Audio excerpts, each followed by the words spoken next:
Chapter 1. Messages.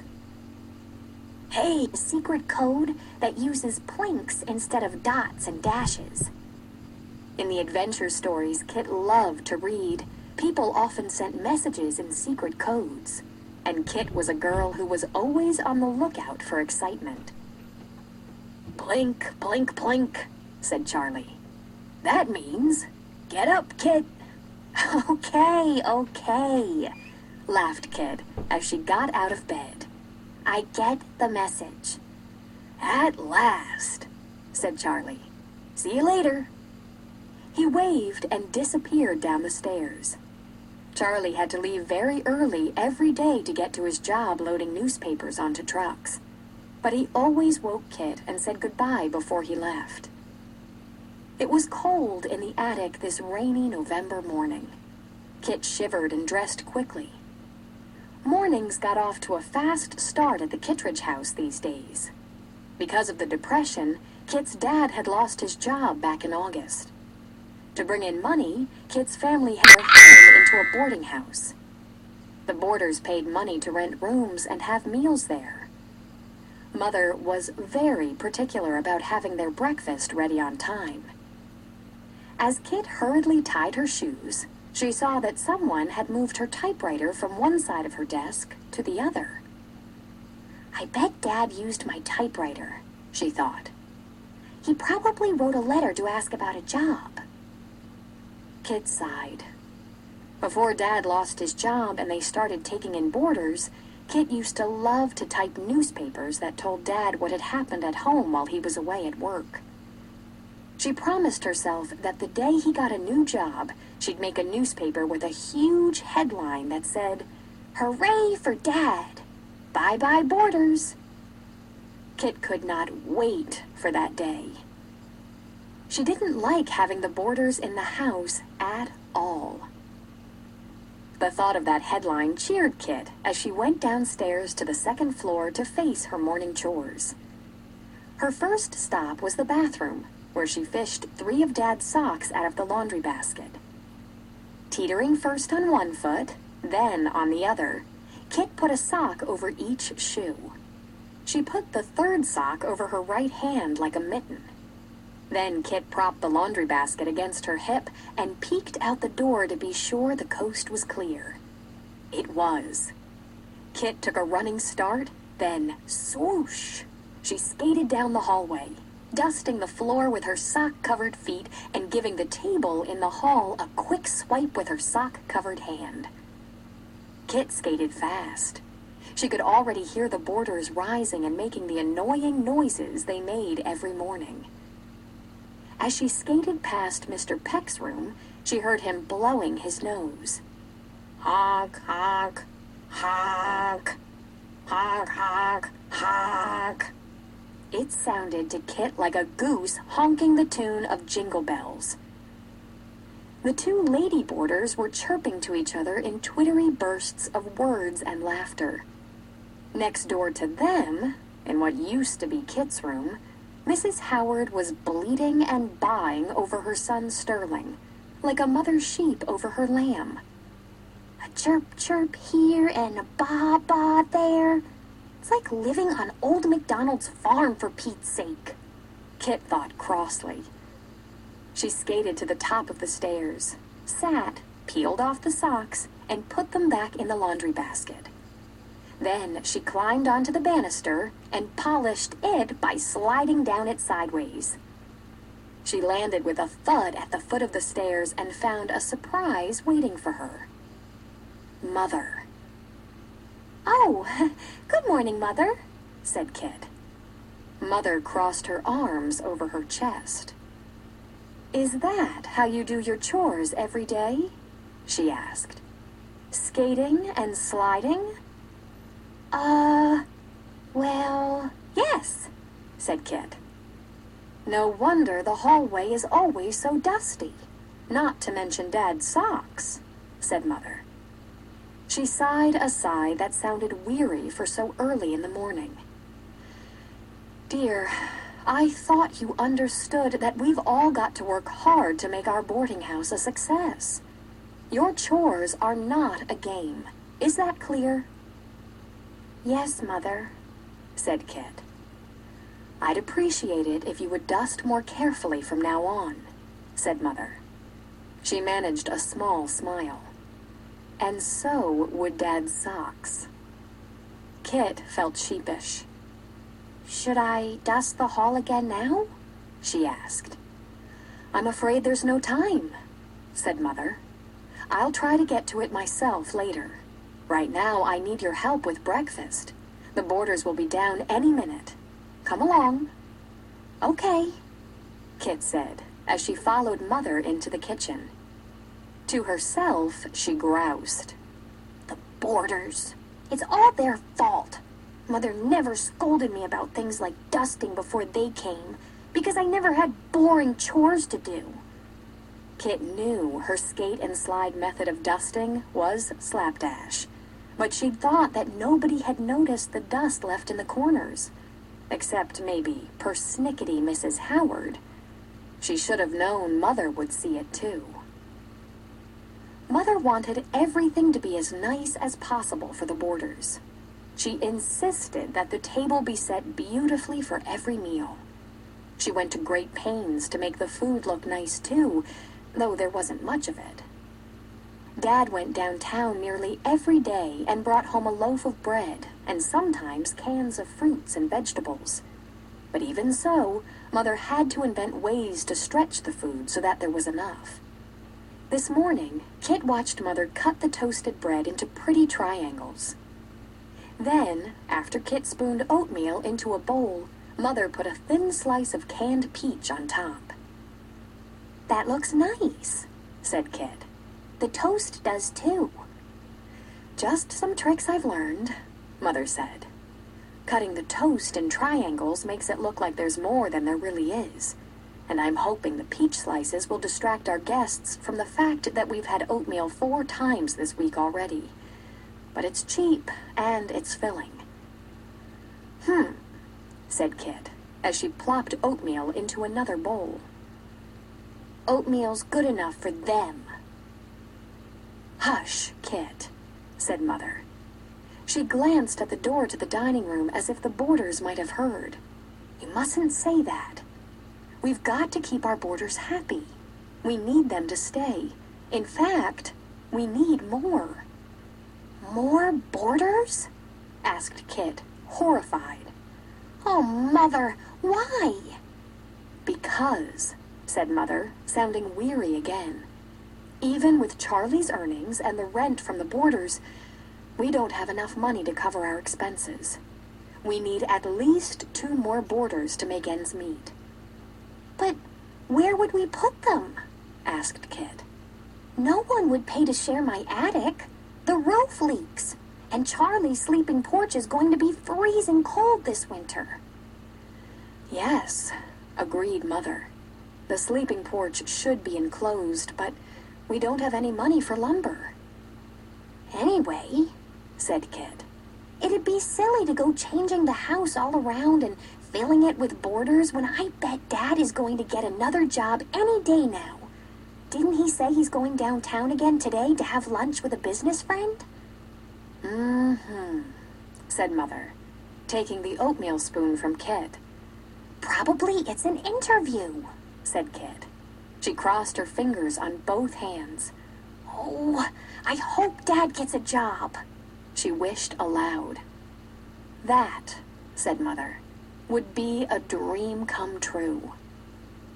She handed the heavy breakfast tray to Kit, took off her apron, and smoothed her hair. "Meanwhile, all we have going for us is this house and our own hard work. We must do everything we can to make sure our boarders stay. We can't let them see us worried and moping. So, shoulders back, chin up, and put on a cheering morning face, please." Kit forced her lips into a stiff smile. "I guess that will have to do," said Mother briskly. She put on a smile too, pushed open the door, and walked into the dining room like an actress making an entrance on a stage. Dad and all the boarders were seated at the table. "Good morning, everyone," Mother said. "Good morning," They all answered. Kit's smile turned into a real one when she saw Dad, who was wearing his best suit and looking very handsome. He winked at her as if to send her a message that said, "It really is a good morning, now that I've seen you." Miss Hart and Miss Finney, the two lady boarders, cooed with pleasure when Kit set their peachy oatmeal before them. Kit was careful not to spill. Miss Hart and Miss Finney were nurses. Their starched uniforms were as white as blank pieces of paper before a story was written on them. "I bet Miss Hart and Miss Finney have plenty of interesting stories to tell about their patients at the hospital," thought Kit. "Maybe they've had daring nursing adventures, like Florence Nightingale and Clara Barton. What great newspaper headlines those adventures would make." Then Kit scolded herself for being curious. Miss Hart and Miss Finney must remain blank pages. Kit did not want to like them. She didn't want to be interested in them or in Mr. Peck either, even though he played a double bass as big as a bear and had a beard and was so tall he reminded Kit of Little John in her favorite book, Robin Hood. They would probably all turn out to be dull anyway, just as disappointing as tidy Mrs. Howard and skinny Sterling. They were not friends. They were only boarders, and they wouldn't be around for very long. As soon as Dad got a new job, they'd leave. Kit thought back to the wish she'd made and rewrote it in her head. "I should have added the word soon," she thought. "I hope Dad gets a job soon." As Kit sat down at her place, she saw Dad slip his toast onto Sterling's plate. Sterling's mother saw too and started to fuss. "Oh, Mr. Kittredge," said Mrs. Howard to Dad. "You're too generous, and Sterling's digestion is so delicate. He can't eat so much breakfast. It's a shame to waste it." "Don't worry, Mrs. Howard," joked Dad. "Sterling's just helping me be a member of the Clean Plate Club. I'm having lunch with a friend today. I don't want to ruin my appetite." Sterling, who was Kit's age but so short he looked much younger, didn't say a word. But Kit noticed that he wolfed down his own toast and Dad's too, pretty fast. "Delicate digestion, my eye," thought Kit. "Goodness, Mr. Kittredge," Miss Finney piped up. "Last night at dinner, you said you weren't hungry because you'd had a big lunch. Those lunches must be feasts." "They are indeed," said Dad. Just then, Mother brought in the morning mail. She handed a couple of letters to Dad and one fat envelope to Miss Finney, who got a letter from her boyfriend in Boston practically every day. Kit was trying to imagine what Miss Finney's boyfriend had to say to her in those long letters when Mother said, "Why, Sterling, dear, look! This letter is for you." Everyone was quiet as Mother handed Sterling the letter. Even his mother was speechless for once. The tips of Sterling's ears turned as pink as boiled shrimp. He looked at the envelope with his name and address typed on it, then eagerly ripped the envelope open, tearing it apart in his haste to get the letter out and read it. Mrs. Howard recovered. "Who is it from, Lammy?" she asked. Sterling smiled a watery, timid-looking smile. "It's from Father," he answered.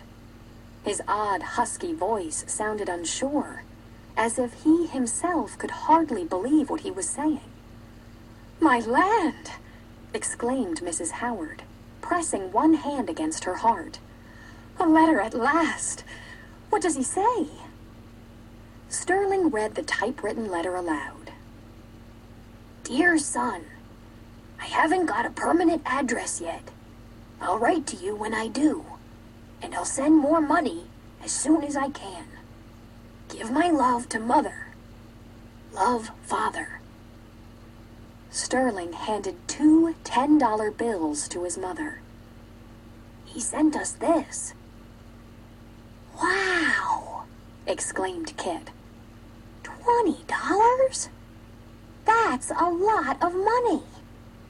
Miss Finney and Miss Hart murmured their agreement, and Mr. Peck put down his coffee cup in amazement. Mrs. Howard was overcome with happiness. In a weak voice, she said to Mother, "Margaret, take this," she said, as she tried to give Mother one of the $10 bills. "You've been so kind to us. You must share in our lucky day." "Oh, but," Mother began. "I insist," said Mrs. Howard. Mother hesitated.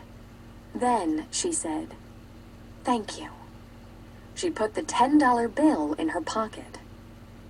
After that, everyone started talking at once about Sterling's startling letter. Everyone but Sterling, that is.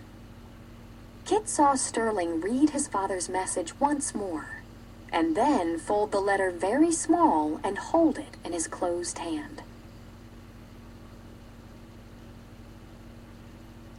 After breakfast, Dad sat at the kitchen table, reading the want ads in the newspaper, while Kit and Mother washed the dishes. "Mr. Howard must be doing all right, if he can send his wife $20, Dad said from behind the newspaper.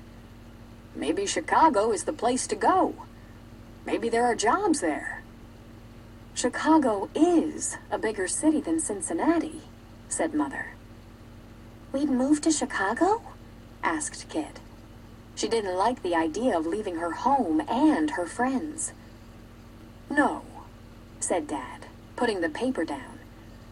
"Only I would go." Kit spun around from the sink so quickly her wet hand left a trail of soap suds on the kitchen floor. "You'd go without us?" she asked, shocked. "You'd leave us? Oh, Dad, you can't!" "Now, Kit, calm down," said Dad. "It's just an idea. I haven't said I'll go. But if nothing turns up here by Thanksgiving..." "Thanksgiving?" interrupted Kit. "That's only 2 weeks away." "You know how hard your father's been looking for a job here in Cincinnati," said Mother. "Ever since August." "And he'll find one," said Kit. She looked at her father. "Won't you, Dad? One of those business friends you have lunch with is sure to offer you a job any day now. Right?" "Kit, sweetheart." Dad started to answer, then stopped. He picked up the paper and went back to his reading. "Right," he said. "Any day now." As Kit turned back to the dishes, she thought, "When I wished for Dad to get a job soon, I didn't mean in Chicago." In her head, she rewrote the message of her wish again.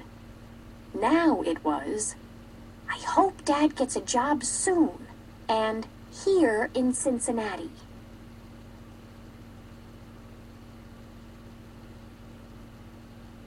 Chapter 2. Pilgrims and Indians. As they walked to school that morning, Kit told her best friend Ruthie about changing her wish for Dad. The girls huddled under Ruthie's umbrella. They ignored Sterling, who trailed along behind them like a puny, pitiful puppy. "I didn't realize a wish had to be so specific," said Kit. "Oh, yes," said Ruthie. "You have to be very careful what you say in a wish. Otherwise, it'll come true, but not the way you meant it to. That happens a lot in fairy tales." Ruthie had read hundreds of fairy tales because she was interested in princesses. "Also, you usually have to work hard to deserve a wish to come true. You have to do something brave or impossible or make a giant noble sacrifice. And you have to wait. Wishes take time. Years in some cases." "Thanksgiving's only 2 weeks from now," said Kit. "I'm afraid that if Dad doesn't get a job here by then, he'll go away to Chicago." "Chicago," repeated Ruthie. "He might as well go to the moon." "I don't want Dad to leave," said Kit. I want the boarders to leave. Ruthie tugged on one of the straps of Kit's book bag and tilted her head towards Sterling. Kit realized that once again she'd spoken without thinking. She was pretty sure that Sterling already knew she wanted him and the other boarders to leave. Still, it wasn't nice to say so in front of him. Kit wouldn't have if she'd remembered that he was there. He was just so invisible. All morning at school, Kit tried not to think about how awful it would be to watch the boarders sitting around the table gobbling Thanksgiving turkey if she knew that Dad was going to leave. She could hardly bear listening to Roger, a show-offy boy in her class, answer a question about the first Thanksgiving that their teacher, Mr. Fisher, had asked. "The first Thanksgiving was in 1621, said Roger. "The Pilgrims invited the Indians to a feast to celebrate their successful harvest. We have turkey at Thanksgiving because the Pilgrims served the Indians 4 wild turkeys, and we call it Thanksgiving because the Indians were thankful to the Pilgrims for being generous and sharing their food." Kit couldn't stand it. She shot her hand up into the air and waved it. "Yes, Kit?" said Mr. Fisher. "Roger's got the story backwards," said Kit. "It's called Thanksgiving because the Pilgrims gave the feast to thank the Indians." Roger snorted. Kit wasn't the least bit intimidated by Roger. "The Pilgrims would have starved to death if it weren't for the Indians," she said. "The Indians taught the Pilgrims to plant corn and gave them supplies and help. I think that was pretty nice of the Indians, considering that the Pilgrims had barged into their land where they'd been living happily by themselves for a long time." As Kit spoke, she realized that this year, more than ever before, she had tremendous sympathy for the Indians. She knew how it felt to have a bunch of strangers living with you and eating your food and expecting your help when you didn't want them there in the first place. "Well," said Mr. Fisher. "Thank you, Kit." It made Kit feel a little better to have pleased Mr. Fisher. She liked him, but they had gotten off on the wrong foot the first day of school when Mr. Fisher called on Kit to read aloud in reading group. Kit hadn't known what page they were on because she'd read ahead and was busy thinking up better endings to the stories. Mr. Fisher was cross with her then, but he was happy with her now. "Kit makes a good point," he said. "The Indians took pity on the Pilgrims and shared what little they had. It's important to help both friends and strangers when times are hard. We see this all around us today because of the Depression. Who can give me examples of ways that our families and friends and neighbors are helping one another and strangers too?" "When hobos come to our back door," said Ruthie, "my mother always gives them sandwiches and coffee." "At our church, there's a box of old shoes for people to take if they need them," said a boy named Tom. "My cousin sent me a winter coat she'd outgrown," said a girl named Mabel. Kit was surprised to see Sterling raise his hand. He'd almost never done so before. Sterling was new to the class and the school because he had moved into Kit's house only last summer. He didn't know anyone but Kit and Ruthie, and he was so quiet he was easy to forget. "Sometimes people get kicked out of their house because they can't pay the rent," Sterling said in his deep voice that always surprised Kit, coming as it did from such a pipsqueak. "And friends are nice and invite them to live in their house with them." "Oh, so that's why you live with Kit," brayed Roger. "I thought you two were married." The class snickered as Roger made kissing noises. Sterling slouched in his seat. Kit shook her fist at Roger, but she was mad at Sterling, too. Sterling should have kept his mouth shut, she thought. "That will do, Roger," said Mr. Fisher. "I'll wait for quiet, boys and girls." He waited until the snickering stopped, then asked, "Who can give me more examples of how we're helping one another?" "Soup kitchens serve free meals to people who can't buy food," said a girl named Dorothy. "And some soup kitchens also give people groceries to take home to their families." "Yes," said Mr. Fisher. "Now, as you all know, Thanksgiving is coming soon. I'd like our class to do its part to help the hungry. So if you can, please bring in an item of food. It doesn't have to be anything big. An apple or a potato will do. I know most of us don't have much food to spare. But if we all chip in, we can make a Thanksgiving basket and donate it to a soup kitchen." The students murmured among themselves, but without much enthusiasm. They'd all seen soup kitchens with long lines of people waiting outside them. Kit had once seen a man in a soup line faint on the street from hunger. She knew that soup kitchens were for people who had been without work for so long that they had no money or hope or pride left, and who were so desperate that they had to accept free food. "My father says that people who go to soup kitchens should be ashamed," said Roger, Full of bluster. "They're bums." "They're not bums," said Ruthie. "Most of them are perfectly nice, normal people who happen to be down on their luck. I think we should feel sorry for them." "My father says they're just too lazy to work," said Roger. "And now that Franklin Roosevelt's been elected, people will expect the government to take care of them. My father says it'll ruin our country." Kit grew hot under the collar, listening to Roger and thinking of how hard Dad was trying to find a job. "People aren't too lazy to work," she said. "They'd work if they could find a job, but jobs are hard to find." Mr. Fisher nodded. "Right here in Cincinnati," he said. 1 out of 3 workers is unemployed, which means they don't have a job. 1 out of 3. What fraction is that?" 1/3, said Tom. "That's correct," said Mr. 1 out of 3? thought Kit. Unemployment was a lot worse than she thought. Just for a shivery second, her absolute confidence that Dad would find a job in Cincinnati was shaken a little bit. Maybe he really would have to Chicago.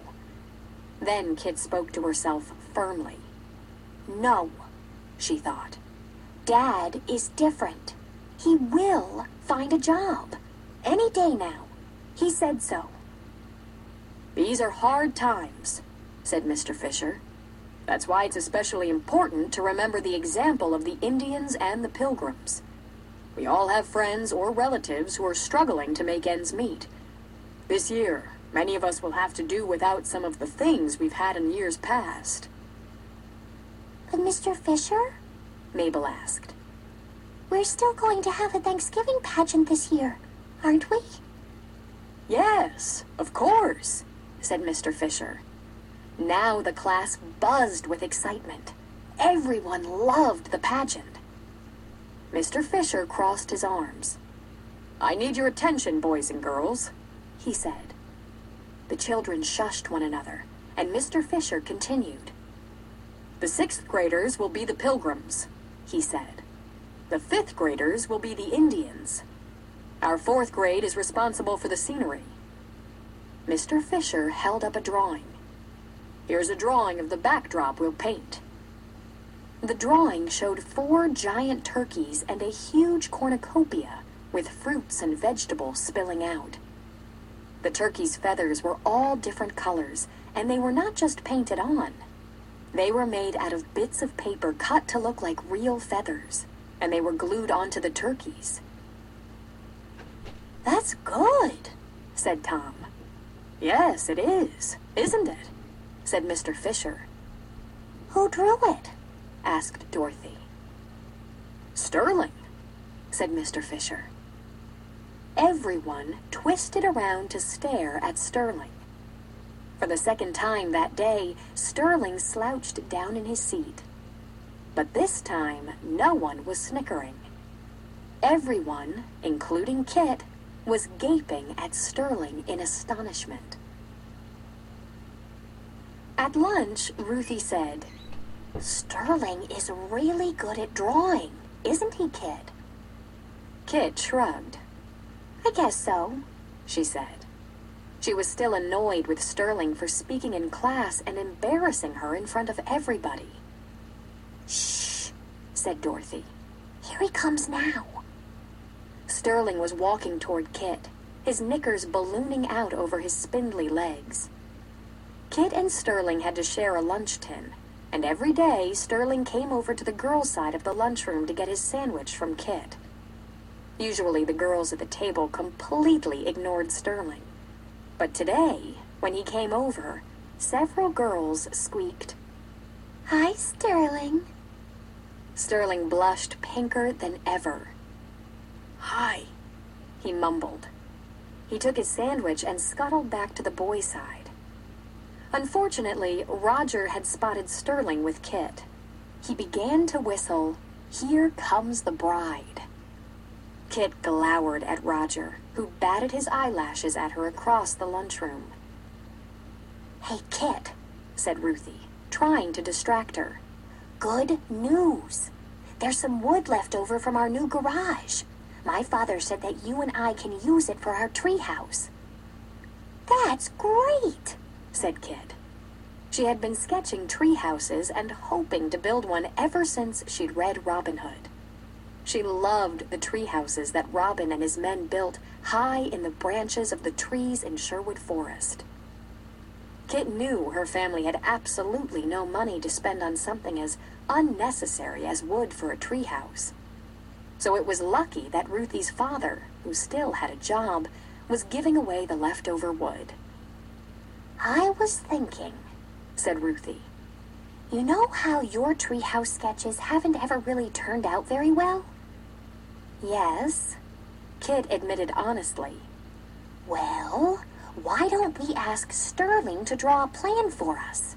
asked Ruthie. "No," Kit said.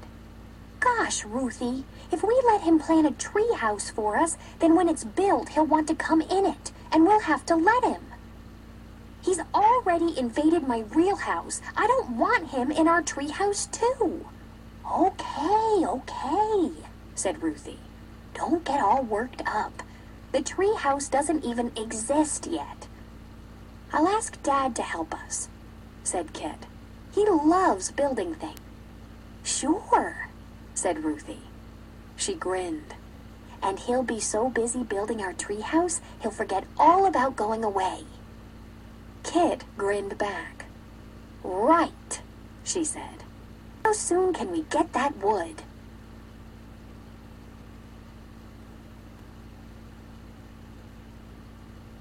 Chapter 3.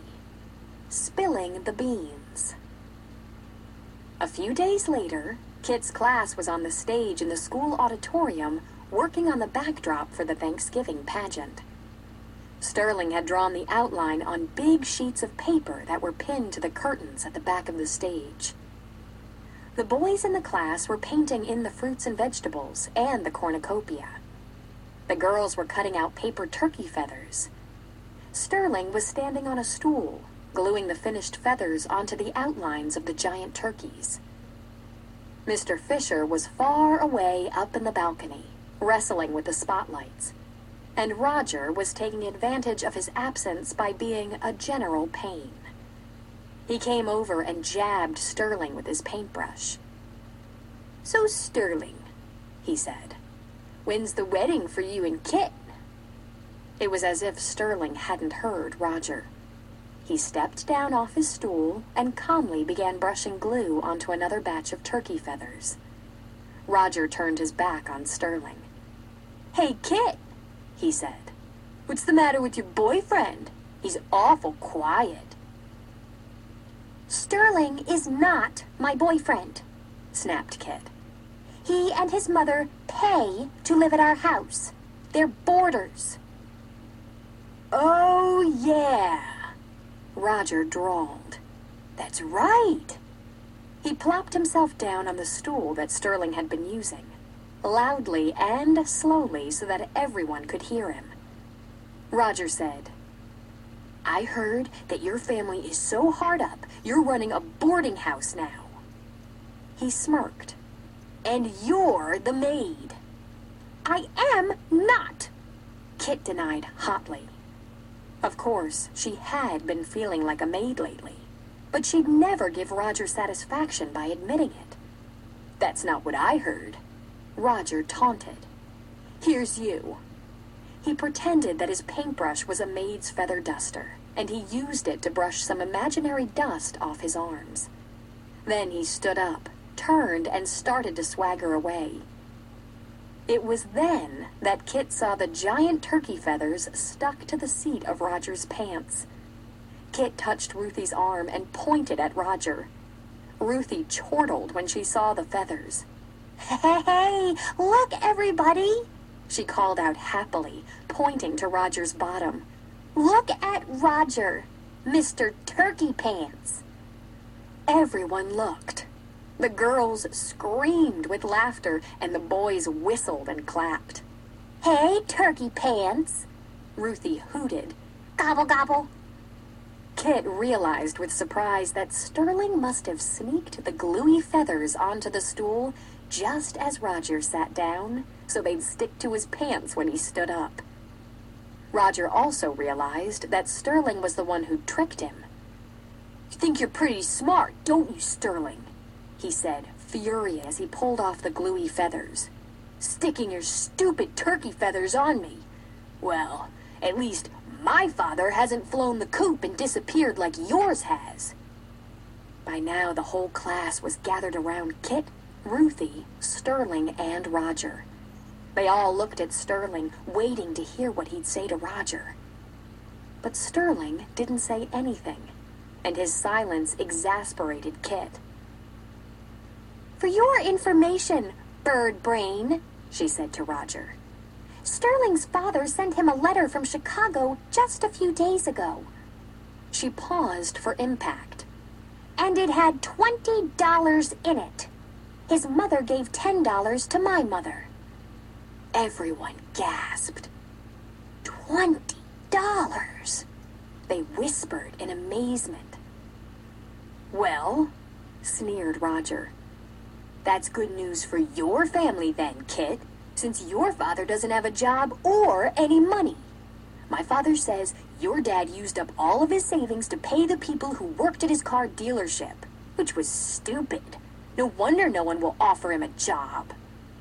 That's not true, said Kit, outraged. My father has job interviews all the time. Almost every day he has big fancy lunches and meetings about jobs. He'll get one any day now. He said so. "No, he won't," said Roger. "Nobody wants your father." That, Roger shoved his armful of sticky turkey feathers at Kit, who shoved them right back. Kit was so angry and shoved so hard that Roger staggered backward, lost his balance, and fell against a ladder that had a bucket of white paint on it. Everyone shrieked in horror and delight as the can fell over, splattering white paint on the backdrop and clunking Roger on the head. White paint spilled over Roger's hair and face and shoulders and back and arms. It ran in rivers down Roger, striping his legs and his socks and pooling into white puddles around his shoes. "Ah!" Roger roared. He swiped his hand across his face to clear the paint out of his eyes and lunged for Kit. But at that very instant, Mr. Fisher appeared. "Stop!" he shouted. Roger stopped. Everyone was quiet. Mr. Fisher frowned as he surveyed the white mess. "Who's responsible for this?" he demanded. "Not me," said Roger. "Sterling started it. He stuck feathers on me, and then Ruthie called me a stupid name, and Kit shoved me into the ladder. They did it, not me. They..." Mr. Fisher held up his hand. Quiet, he said. Roger, go to the boys' room and clean yourself up. Boys and girls, I want you to go back to the classroom and sit silently at your desks. Kit, Ruthie, and Sterling, you three stay here. I want to talk to you. Roger scuttled past Kit on his way out. Now you're going to get it, he hissed at her, sounding pleased. Now you'll be sorry. Kit lifted her chin. I'm not sorry I shoved you, Roger, she said. I'd do it again, no matter what the punishment is. I'd shove anyone who says anything mean about my dad. So watch out, added Ruthie for good measure. Roger made a face, but for once, he made no smart remark in reply. When Kit, Ruthie, and Sterling were walking home from school later, the girls agreed that Mr. Fisher's punishment was not too terrible, really. They'd had to clean up the stage, and they were going to have to spend their recess time for the rest of the week helping Sterling redo the backdrop where white paint had spattered on it. Mr. Fisher had also decided that Kit, Ruthie, and Sterling would deliver the class's Thanksgiving basket to a soup kitchen, while the rest of the class was watching the Thanksgiving pageant. The only bad part of the punishment is missing the pageant, said Ruthie. Especially because we have to go to a soup kitchen instead. The worst part to me is that loudmouth Roger isn't being punished, said Kit. It's not fair. He's the one who started the whole fight. Don't worry, said Ruthie.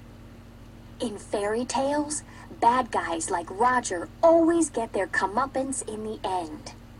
Everyone finds out the truth eventually. That reminded Kit of something. Sterling? She said.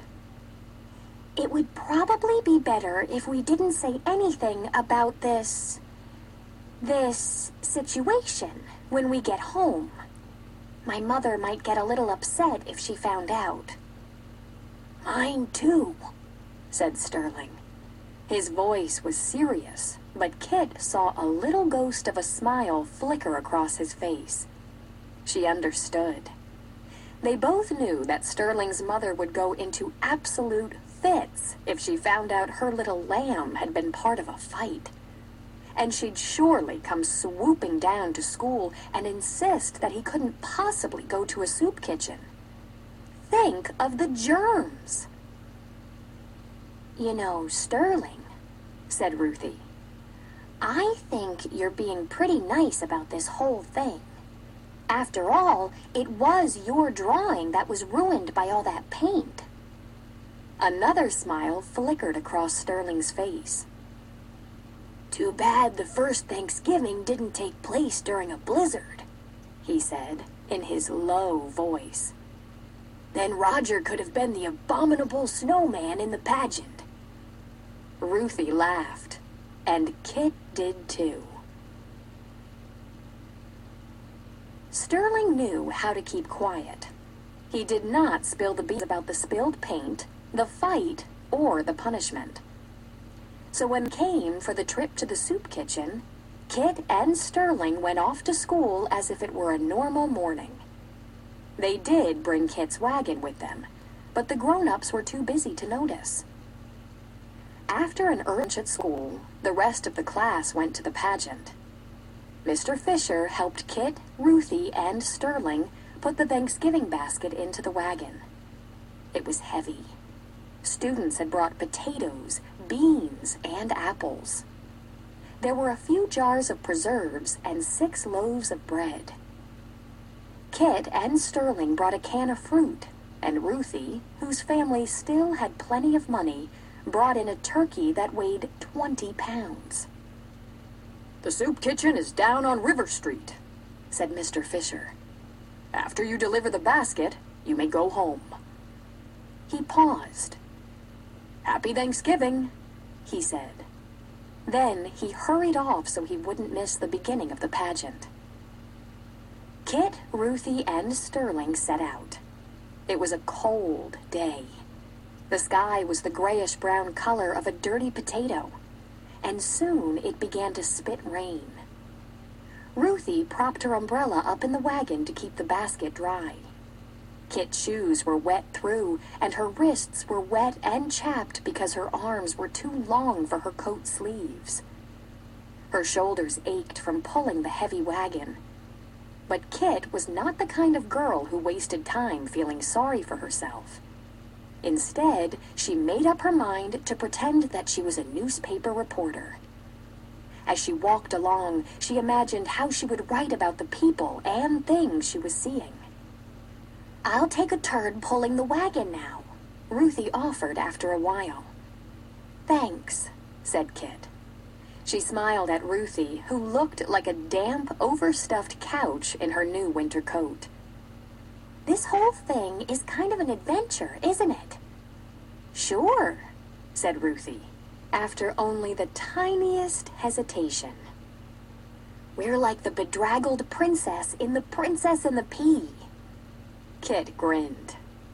Good old Ruthie, she thought. She has a princess for every occasion. "No one who sees us would know that this is a punishment," Kit said. "It doesn't look like one, or feel like one either." "No," said Ruthie, "especially since Roger's not with us." The girls giggled. But they stopped giggling when they turned the corner onto River Street and saw the line outside the soup kitchen. It was 4 people across, and it stretched from the door of the soup kitchen all the way to the end of the block. The people stood shoulder to shoulder, hunched against the rain. The brims of their hats were pulled low over their faces as if they were ashamed to be there and did not want to be recognized. The buildings that lined the street were as gray as the rain. They seemed to slump together as if they were ashamed too. "Oh my," said Ruthie quietly. Sterling didn't say anything, but he moved up to be next to the girls. Kit prided herself on being brave, but even she was daunted by the dreary scene before her. She squared her shoulders. "Let's go around to the back door," she suggested. "That's probably the right place to make a delivery." Kit led the way down a small alley and around to the rear of the building. She knocked on the back door. No one answered. Kit lifted the basket out of the wagon. She took a deep breath, pushed the door open, and stepped inside. Sterling and Ruthie followed her. When they went in, they saw why no one had answered Kit's knock. It was very busy. People were rushing about with huge, steamy kettles of soup, trays of sandwiches, and pots of hot coffee. A swinging door separated the kitchen from the room where the food was served and the groceries were given away. One lady saw Kit and the others and stopped short. She peered through the steam rising off the soup she carried and asked, "May I help you?" "We're from Mr. Fisher's class," said Kit. "We have a Thanksgiving basket to donate." "Oh, yes," said the lady. "You're expected. Bless you. As you can see, my hands are full. You'll have to unpack the basket yourselves. Leave the turkey and the potatoes and all here in the kitchen. We'll use them to make tomorrow's soup. But bring the canned goods and the loaves of bread out front now. You them away." Kit, Ruthie, and Sterling did as they were told. After they unloaded the basket, they pushed through the swinging door from the kitchen to the front room, which was crowded with people. It smelled of soup and coffee. At round tables in the center of the room, people sat eating and drinking. Some talked quietly. But most of the people kept a polite silence, as if they didn't want to call attention to themselves or make themselves known to anyone around them. Along one side of the room, there was a long table with people lined up in front of it. Kit could see only their backs as they stood patiently, holding bowls and spoons, waiting for soup to be served to them. Across the room, there was another long table where a lady was handing out groceries and loaves of bread for people to take home. Rather shyly, Kit, Ruthie, and Sterling went over, put their food on the table, and stood next to her. "Thanks," said the lady. "Please give the bread to the people as they pass by." Kit, Ruthie, and Sterling kept their eyes on the bread as they handed it out. It was kinder and more respectful not to look into the faces of the people, who seemed grateful but embarrassed to be accepting free food. Most of them kept their eyes down, too. Kit felt very, very sorry for them as they took their bread, murmured their thanks, and moved away. "All of these people have sad stories to tell," she thought. "They weren't always hungry and hopeless like they are now. How humiliating this must be for them." The lady handing out the groceries seemed to know some of the people. "Well, hello," she said to one man. "You're here a little later than usual today." Kit handed the man his bread. "Thank you," he said. Kit looked up, bewildered. It was Dad.